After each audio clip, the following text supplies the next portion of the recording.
দর্শকরা, খুল্লাম খুল্লাতে সবাইকে স্বাগত জানাচ্ছি। তো প্রথমে অনুরোধ করছি, আপনারা যারা আমার ভিডিওটি দেখছেন তারা অবশ্যই ইউটিউবে যারা দেখছেন তারা সাবস্ক্রাইব করবেন, এবং যারা ফেসবুকে দেখছেন তারা লাইক কমেন্ট শেয়ার করবেন। দর্শকরা, আপনারা একটা খবর নিশ্চয়ই পেয়েছেন, সেটা হলো যে প্রাক্তন রেল প্রতিমন্ত্রী, বিজেপি নগাঁওর প্রাক্তন সাংসদ, সিনিয়র বিজেপির নেতা রাজেন গুহাই একটা কথা বলেছেন, এবং তিনি একটা দল তৈরি করতে চলেছেন, যে দল তিনি পুরনো বিজেপি কর্মীদের নিয়ে তৈরি করছেন। গুয়াহাটির সংবাদ মাধ্যমে এই খবরটা গুরুত্বের সঙ্গে প্রচারিত হয়েছে।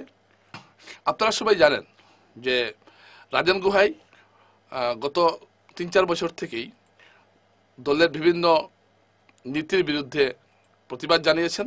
বিশেষ করে মুখ্যমন্ত্রী হিমন্ত বিশ্ব শর্মার বিভিন্ন বক্তব্য এবং বিভিন্ন নীতির তিনি প্রকাশ্য সমালোচনা করেছেন। 2019 সালের নির্বাচনে তাকে টিকিট দেওয়া হয়নি, তারপর 24-ও তাকে টিকিট দেওয়া হয়নি নগাঁও আসন থেকে, এবং অনেক সময় তাকে ব্রাত্য করে রাখা হয়েছে। মাঝখানে কি একটা কমিটিতে দেওয়া হয়েছিল, কিন্তু তখন রাজেন গুহাই বলেছিলেন যে দলে পুরনোরা গুরুত্ব পাচ্ছেন না। এটা ঘটনা যে আপনারা দেখবেন বিজেপি যে মন্ত্রিসভা এখন রয়েছে হিমন্ত বিশ্ব শর্মার নেতৃত্বাধীন, তাতে রঞ্জিত দাস, এখন তো পরিমল শুক্লবৈদ্য নেই, বাদ দিলে এখন নতুন এসেছেন প্রশান্ত ফুকর, বাদ দিলে কিন্তু পুরনো কেউ নেই। সবাই অগবা থেকে এসেছেন বা কংগ্রেস থেকে এসেছেন, অর্থাৎ যে বিজেপি পুরনো বিজেপিরা নেই। তো এরপর থেকে বিভিন্ন জায়গায় পুরনো বিজেপি যারা কর্মী আছেন তাদের মনে একটা ক্ষোভ দেখা দিয়েছে। আমাদের শিলচরেও এটা আছে যে বলা হচ্ছে যে পুরনো যারা কর্মী তারা গুরুত্ব পাচ্ছে না, নতুন যারা এসছেন তারা গুরুত্ব পাচ্ছেন, এবং পুরনো যারা পাচ্ছেন তার মধ্যে যোগ্য যারা তারা পাচ্ছেন না, কিছু যোগ্য মানুষ গুরুত্ব পাচ্ছেন না, এরকম কথা বলা হয়। এবং বলা হয় যে জি হুজুর যারা করতে পারেন তারাই দলে গুরুত্ব পাচ্ছেন। এটা কিন্তু শিলচর থেকে শুরু করে দিসপুর সব জায়গায় একই কথা শোনা যায়। তো এই যারা যারা খুব বিক্ষুব্ধ আছেন, যেমন সিদ্ধার্থ ভট্টাচার্য পূর্ব গুয়াহাটির বিধায়ক এই দলে আছেন, এরকম অনেক আছেন যারা। তবে রাজেন গুহাই একটা ঘোষণা করলো, তার সঙ্গে কতজন যাবেন সেটা এখনো প্রকাশ্য হয়নি।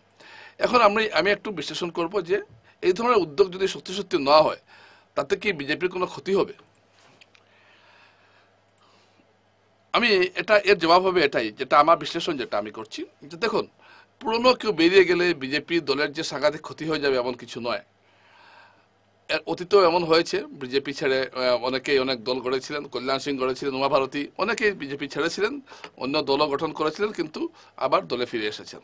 সুতরাং রাজেন গুহাই কোনো দল তৈরি করে যে বিজেপিকে বিপাকে ফেলতে পারবেন এমন কোনো কথা নয়, যেটা ব্যক্তিগতভাবে ধারণা করছি। তবে একটা কথা আছে এখানে, তিনি হয়তো রাজেন গুহাই দল তৈরি করলে বিজেপির তেমন অসুবিধা হওয়ার কথা নয়, কারণ বিজেপির যে কমিটেড ভোটার তারা কে দলে আছে না আছে সেটা দেখেন না, তারা শুধু দেখবেন যে তাদের সিম্বলটা পদ্ম কিনা সেটা দেখেই তারা ভোট দেন, কমিটেড। কিন্তু ভাসমান ভোটার যারা আছেন তারা কিছুটা প্রভাবিত হতে পারেন। তো এরা কতটুকু প্রভাবিত হবেন সেটা বোঝা মুশকিল, কিন্তু আমার মনে হয় না যে খুব একটা যে বিজেপির ভোটে ভাগ পড়বে এরকম কথা নয়। তবে জায়গায় জায়গায় যদি এভাবে বিজেপির পুরনো কর্মীরা যদি দল ছেড়ে একটা নতুন দল গঠন করেন তাহলে সেটা যেটা বার্তাটা কিন্তু মানুষের কাছে ভালো যাবে না। আর এখানেই সমস্যাটা হচ্ছে এখানেই। প্রধানমন্ত্রী নরেন্দ্র মোদী লোকসভা নির্বাচনের আগে এসে বলেছিলেন গুয়াহাটিতে যে পুরনো সবাইকে ফিরিয়ে আনো, এবং সেই হিসাবে আমরা দেখলাম যে অনেক পুরনোকে ফিরিয়ে আনা হয়েছে, দলে একটা গুরুত্বপূর্ণ কাজে লাগানো হচ্ছে পুরনোদের, যারা এতদিন দলে কুণ্ঠাসা ছিলেন, এদেরকে এখন আবার কাজে লাগানো হচ্ছে। তাই রাজেন গুহাই যে দলটা তৈরি করতে যাচ্ছেন তাতে কারা কারা আছেন সেটা দেখার পরে কিছু বলা যাবে। এখন যদি দেখা যায় যে অনেক ভালো ভালো বা কোনো বিধায়ক বা প্রাক্তন বিধায়ক বা এই ধরনের একটু বড় মাপের নেতা যদি সেটার সঙ্গে যুক্ত হন, তাহলে কিন্তু এরা প্রতিটি আসনে কিছু না কিছু বিজেপির ভোট কাটবে, এটা একটা ঘটনা, এবং এটা বিজেপির জন্য একটা সমস্যা হতে পারে। তো খুব একটা হবে বলে আমার বিশ্বাস হয় না। সমস্যা যেটা হবে সেটা হলো বার্তাটা, একটা বার্তা কিন্তু মানুষের কাছে যাবে যে বিজেপিতে পুরনোদের গুরুত্ব দেওয়া হয় না, এটা বলতে পারেন। এটা কিন্তু একটা বার্তা যাওয়ার সম্ভাবনা রয়েছে, এতে বিজেপি দলের কিছুটা ক্ষতি হতে পারে। এবং আসলে এবার যে 2026-এ যে লড়াইটা হচ্ছে, এই লড়াইটাতে কিন্তু হিমন্ত বিশ্ব শর্মা, মুখ্যমন্ত্রী হিমন্ত বিশ্ব শর্মা যে রণনীতিটা দিচ্ছেন সেটা একটু অন্যরকম। অন্যবার যেখানে তিনি বলতেন যে মেয়াদের ভোট লাগে না, এবার তিনি বলছেন তিনি মুসলমান এলাকার কয়েকটি আসনকে টার্গেট করা হয়েছে, এগুলোতে বিজেপি জিততেও পারে। আর এটা জিততেও পারে, আমরা এটা প্রমাণ পেয়েছি, সামাগুড়িতে প্রমাণ পেয়েছি আমরা, এবং বিহালিতেও, কারণ বিজেপি প্রচুর পরিমাণ মুসলমান ভোট পেয়েছে, আমরা করিমগঞ্জে পেয়েছি এটার প্রভাব, এবং আমরা ধরাইতেও এই একটা আমরা দৃষ্টান্ত আমরা দেখেছি। কিন্তু সবগুলো মেলানোর পরও রাজন গুহের যে দলটা তৈরি করতে যাচ্ছেন, তাতে সেটা বিজেপিকে সমস্যা খুব একটা ফেলবে না, এটা জানেন। তারপরে একটা প্রশ্ন আসছে যে কেন রাজন গুহে এত বড় ঝুঁকিটা নিচ্ছেন যে বিজেপি ছেড়ে একটা দল গঠন করবেন। তিনি পুরখ রাজনীতিক, তিনি ভালোই জানেন যে তিনি বা তার মতো কয়েকজন একটা দল গঠন করলে সেটা বিজেপির বিকল্প হতে পারবে না, সেটা জেনে শুনেও তিনি কেন যাচ্ছেন। এখানে একটু চিন্তার ব্যাপার আছে। দেখুন, এই যে বিজেপির মধ্যে একটা পুরনো নতুন একটা যে দ্বন্দ্ব তৈরি হয়েছে, এটা কিন্তু সারা দেশেই কিন্তু এটা আছে। পশ্চিমবঙ্গে আছে, উত্তরপ্রদেশে তো এই দ্বন্দ্বের জন্য গত লোকসভায় বিজেপি কয়েকটা লোকসভা আসন হারিয়েছে। কারণ যারা সদ্য কংগ্রেস থেকে এসেছে, অন্য দল থেকে এসেছে, তাদের টিকিট দেওয়া হয়েছে। এটা এটা এটা এটা মুখ্যমন্ত্রী যোগী আদিত্যনাথ বারবার মানা করা সত্ত্বেও তার কথার খেলাপ করে এখানে প্রার্থী দেওয়া হয়েছিল। তো যার ফলাফলটা হাতে নাতে বিজেপি পেয়েছে। তো এইগুলো একটা কিন্তু সমস্যা থাকতে পারে। এখন মনে করুন একটা পুরনো কোনো আসনে খুব জবরদস্ত করে পুরনো প্রার্থী বিজেপি দাঁড়িয়ে গেলেন, তো দলে যারা পুরনো আছেন তারা তখন তার অনুসারী হয়ে তাকে কিছুটা ভোট দিয়ে দেবেন।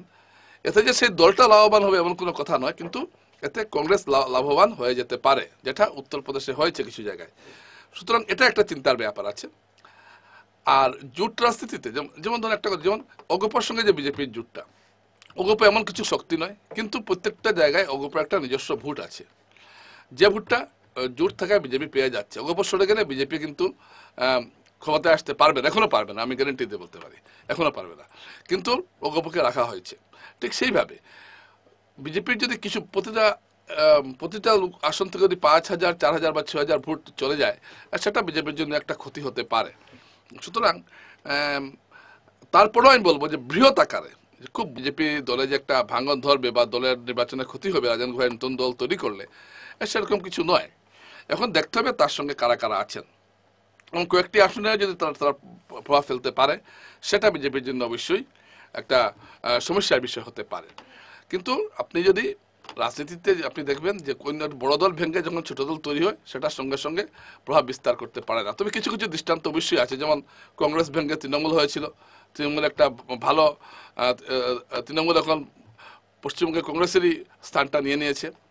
ঠিক এরকম কিছু কিছু ডিএমকে ভাঙ্গে এআইডিএমকে হয়েছিল, এরকম কিছু কিছু ভাঙ্গনের পর দেখা যায় যে দলটা ভেঙেছে তারাও শক্তিশালী হয়েছে। কিন্তু বিজেপির ক্ষেত্রে এমন দর্শন আমরা পাইনি যে বিজেপি ছেড়ে দল ভেঙে কেউ একটা অন্য দল করেছেন এবং সেই দল খুব ভালো ফলাফল করেছে, এরকম কিন্তু আমরা দেখি না।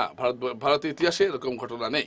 তাই রাজন গুহায় দল তৈরি করলে সেটা যে খুব একটা প্রভাব ফেলবে এমন কিন্তু হওয়ার কথা নয়।